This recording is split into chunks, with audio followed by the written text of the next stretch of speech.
c'est une actualité très riche qui sera développée dans cette édition et qui nous emmènera jusqu'au Japon où a eu lieu l'intronisation de l'empereur Naruhito en présence du prince Albert II. Voici les grands titres de cette édition. L'installation du nouveau conseil de gouvernement avec l'arrivée de Laurent Anselmi qui succède à Gilles Tonelli aux relations extérieures et à la coopération internationale. Une légende du sport automobile sacrée lors de la cérémonie des Sportel Awards. Alain Prost sera notre invité de la semaine.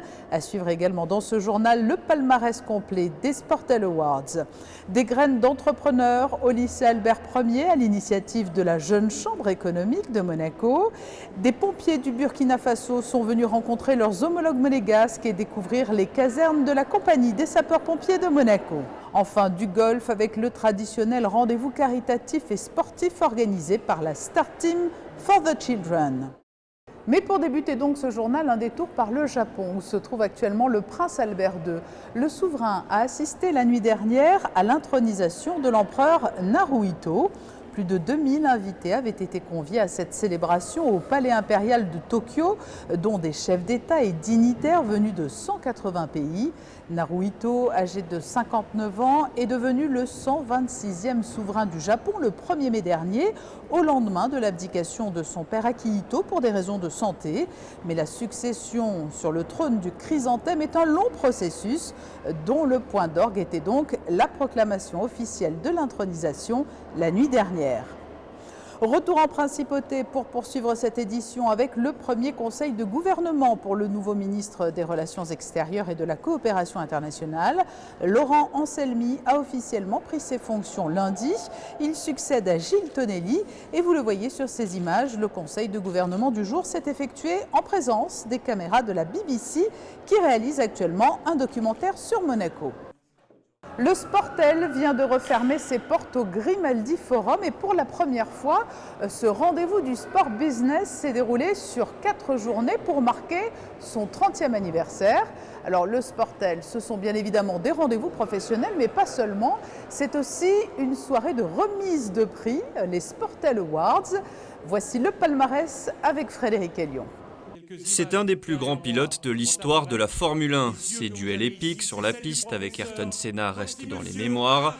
Alain Prost était à l'honneur des Sportel Awards 2019 et a reçu des mains de Pierre Casiraghi le trophée de légende du sport. Le quadruple champion du monde de F1 succède au palmarès à Didier Deschamps.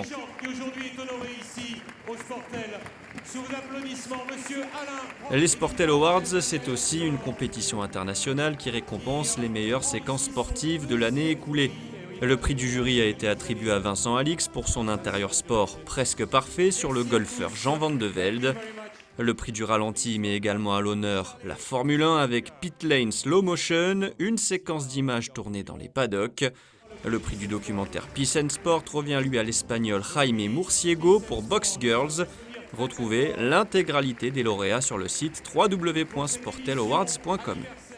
Et Alain Prost, qui a été sacré légende du sport lors de la cérémonie des Sportel Awards, sera notre invité de la semaine à la fin de ce journal. Une nouvelle édition de l'opération Graines d'entrepreneurs vient d'avoir lieu dans les établissements scolaires de Monaco, dont le lycée Albert Ier. Il s'agit d'une compétition qui s'adresse aux élèves de terminale. Le reportage de Christina Thomel et Thomas Deus. Graines d'entrepreneurs, une opération qui a vu le jour en 2015 et qui remporte toujours un vif succès auprès des adolescents qui, l'espace d'une journée, peuvent se mettre dans la peau d'entrepreneurs. 5 années et 10 éditions plus tard, ce rendez-vous proposé par la JCE cible toujours la jeunesse et le monde de l'entreprise, car n'oublions pas que ces jeunes citoyens seront les entrepreneurs de demain. Ce qui plaît le plus aux jeunes durant cette journée, c'est le fait qu'ils sortent du cadre traditionnel des cours durant cette journée où on les prend avec la Jeune Chambre économique en main et on leur montre en fait une facette un peu différente de ce qu'ils ont l'habitude de voir dans l'établissement ici au lycée Albert Ier. Aujourd'hui, on leur a parlé de la prise de parole en public. En fait, la communication est importante. Que ce soit pour eux les élèves si demain ils ont un oral, mais que ce soit pour leur vie de tous les jours, une interview par exemple, ou si demain ils créent leur entreprise.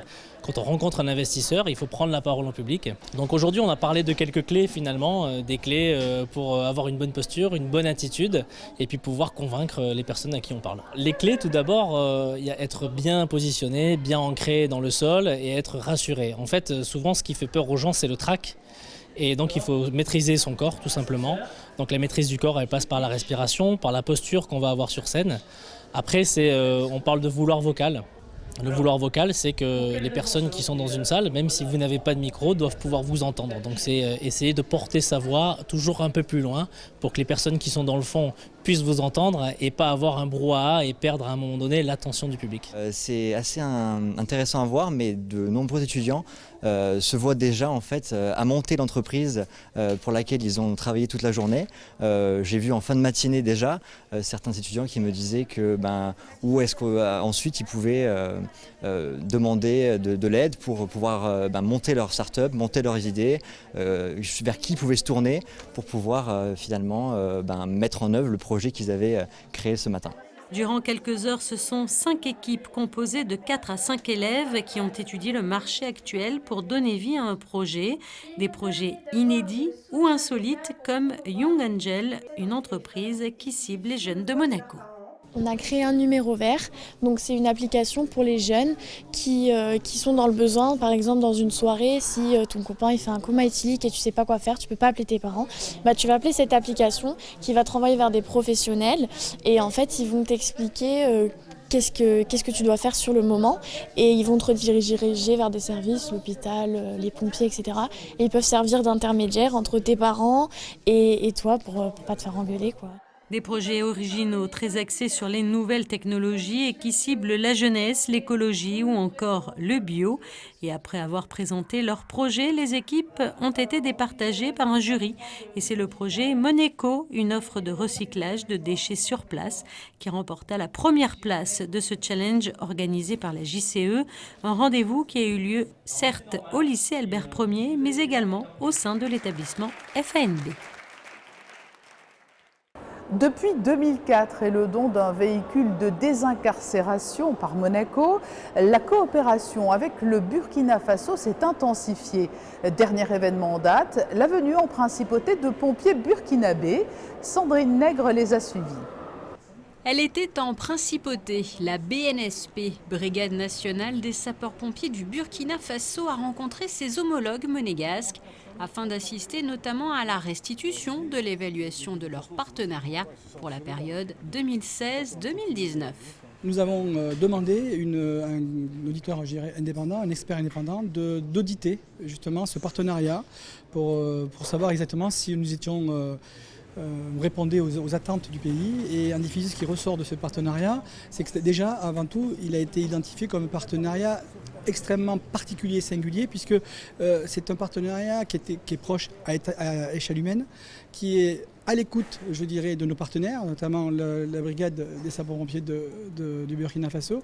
Et cette écoute, en fait, se traduit par l'évaluation de besoins vraiment à leurs besoins. C'est-à-dire on essaie de réaliser ce qu'ils ont besoin pour atteindre leur objectif. La coopération avec Monaco, c'est une des coopérations les plus exemplaires, puisqu'elle est basée sur des échanges.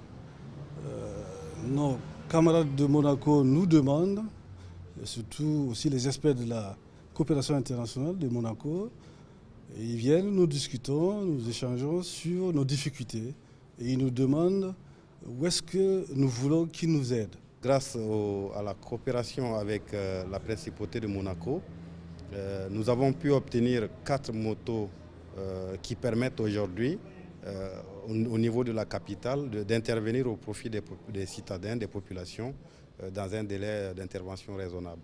Le programme Protection civile de la coopération monégasque s'appuie ainsi sur l'expertise technique du corps des sapeurs-pompiers de Monaco au Burkina Faso, mais aussi en Mauritanie et plus récemment au Mali. Dans ce cadre-là, on attache une importance très pointue depuis plus de 10 ans, 12 ans au Burkina, à accompagner le corps des sapeurs-pompiers au niveau stratégique, au niveau matériel, au niveau équipement, au niveau formation, au niveau mise en place d'unités pilotes d'intervention. Et beaucoup d'accueil aussi de pompiers, d'officiers ici à Monaco. On ne le dit pas souvent, ça, en longue durée, sur des techniques un peu plus pointues. C'est vrai que, compte tenu du fait que le gouvernement burkinabé actuellement rencontre des difficultés qui sont indépendantes de leur volonté, c'est vrai que chaque appui est essentiel, et notamment dans le domaine de la protection civile, puisqu'on est sur la préparation de la réponse aux catastrophes, que ce soit des catastrophes naturelles, que ce soit des catastrophes sociales, ou que ce soit les catastrophes de la vie quotidienne, je pense aux feux de brousse, comme le disait Bénédicte tout à l'heure, les accidents routiers qui sont quand même très très importants et constituent la majeure partie des interventions de la Brigade nationale de sapeurs-pompiers. Au Burkina Faso, ce partenariat a été initié en 2004 sous l'impulsion du prince René III avec le don d'un véhicule de désincarcération. Depuis, le partenariat s'est renforcé dans plusieurs domaines. Opérationnel donc avec le corps des sapeurs-pompiers, humain avec des échanges réguliers entre les équipes et domaine politique, l'accord cadre sectoriel signé en 2016 instaurant un dialogue de haut niveau.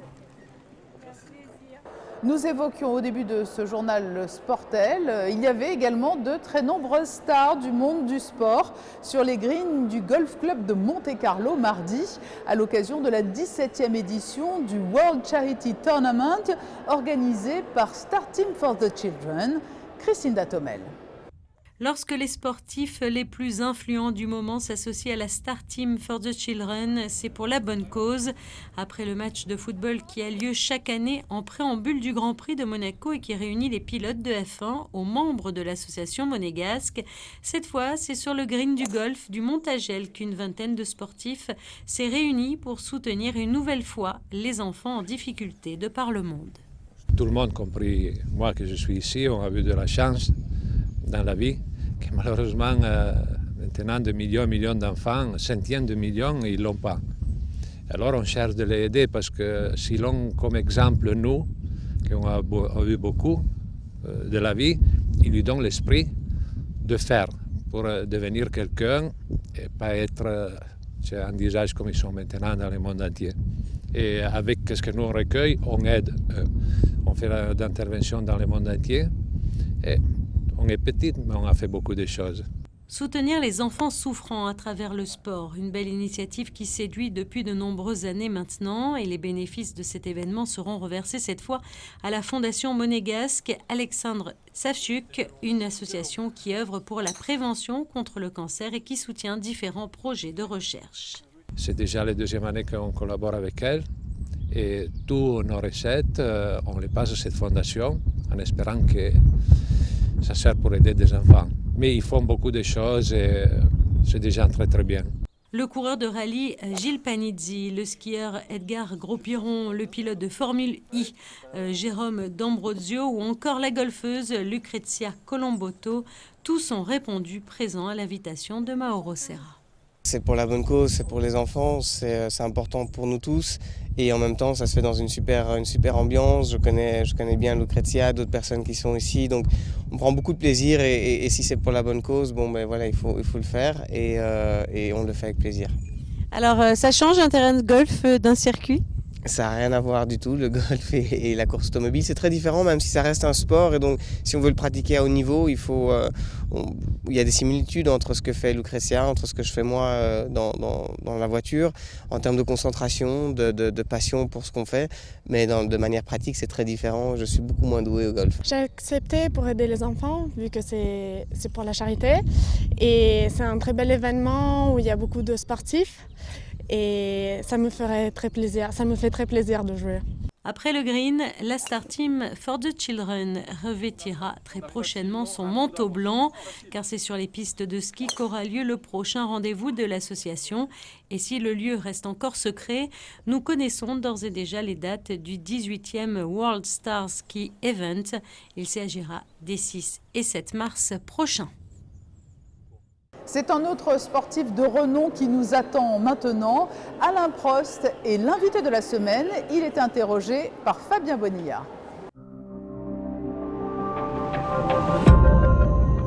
Et notre invité aujourd'hui, Alain Prost, bonjour. Vous êtes quadruple champion du monde et quadruple vainqueur ici à Monaco. Quels souvenirs vous avez de la principauté? Est-ce qu'ils sont sur le circuit, en dehors du circuit? Ce qui est avouable, hein, ce qui est racontable. Non, c'est avouable. Il y a énormément d'histoires, énormément d'anecdotes, énormément de souvenirs, hein, c'est sûr. Hein. C'est le circuit, je dis circuit plus que Grand Prix, sur lequel je suis venu le plus souvent dans ma vie. Parce que j'ai commencé en 77 ici en Formule Renault.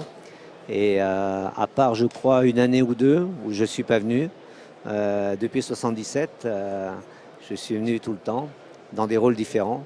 Pilote de F1, bien sûr, directeur d'écurie, consultant, commentateur TV. On s'est vu l'année dernière. Et puis maintenant avec Renault, donc c'est un peu un second pays d'une certaine manière, parce que les relations que j'ai avec Monaco sont quand même très très fortes. Et qu'est-ce qu'il a de particulier, le circuit en lui-même? Parce que c'est difficile de doubler, on le dit chaque année, on repose les mêmes questions, mais qu'est-ce qu'il a de particulier? Il est quand même mythique, alors qu'il est assez complexe et pas forcément toujours spectaculaire pour les spectateurs. Oui, il peut ne pas être toujours spectaculaire dans la mesure où les voitures, surtout aujourd'hui, sont de plus en plus grandes, de plus en plus larges, donc ça a toujours été très compliqué à doubler. Même si statistiquement, vous seriez surpris du fait que ce n'est pas toujours le pilote qui part en pole position qui gagne la course. Oui. Et donc, mais ça reste, oui, un Grand Prix qui peut avoir des dénouements incroyables. Je me rappelle d'une année ou deux, là, il n'y a pas de si longtemps, où c'était une procession, puis d'un coup, ça s'excite, et puis à la fin de course, pendant 15 tours, ça devient de la folie. Mais non, ce qui fait la particularité de Monaco, surtout pour les pilotes, c'est ce côté extrêmement compliqué à gérer, une concentration ultime, risquée d'une certaine manière, un Grand Prix sur 4 jours, beaucoup plus contraignant, plus physique aussi. Et puis pour tout ce qui est, pour les équipes par exemple, c'est des contraintes incroyables, ne serait-ce qu'en termes de logistique, d'organisation.